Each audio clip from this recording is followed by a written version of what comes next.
It's Mighty Moo, and his mission is to teach you about God's love. So Mighty Moo and I, we went apple picking today. We harvested apples, or really picked them, and they were so ripe and ready. We've got some right here. There were so many apples and so many trees that we tried our hardest to pick all of them, but we just couldn't do it. There were so many apples. So Moo and I were thinking while we were picking apples about a Bible story that kind of talked about, or we at least thought about while we were picking apples. So here it is. It's in Matthew chapter 9. It's called The Harvest is Great, the Laborers Few. So what is a harvest? A harvest is picking the apples when they're nice and ripe. They're just perfect, and we pick them from the tree.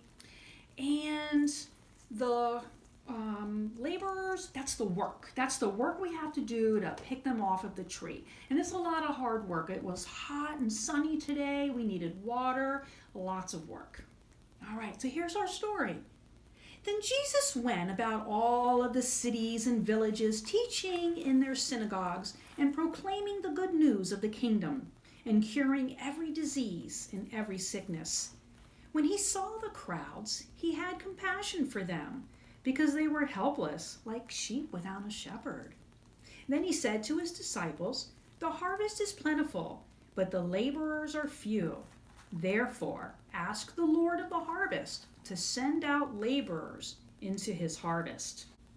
So the harvest is so great, the workers are so few. What is Jesus saying?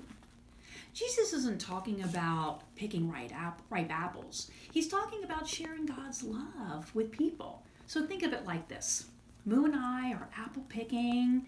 So many trees just filled with apples that are ready to be picked, but there weren't enough of us to pick all of the apples. So some apples were just left behind.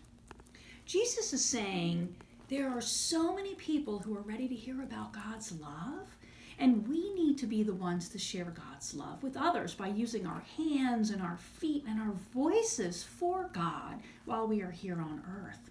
We don't want anyone to miss out on knowing God.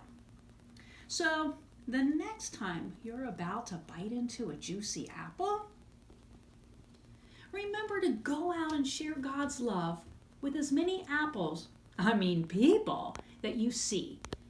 If we don't share God's love with others through our words and our actions, there will be people who will never hear about God's love, and that would be a waste.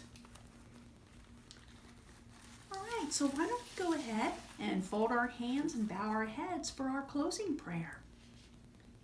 Dear God, thank you for making us your disciples, so that we can go out and share God's love with everyone we meet. Amen. Did you see the apple roll? All right, well, that's all we have for today. So remember, God loves you today, tomorrow, and every day. Bye.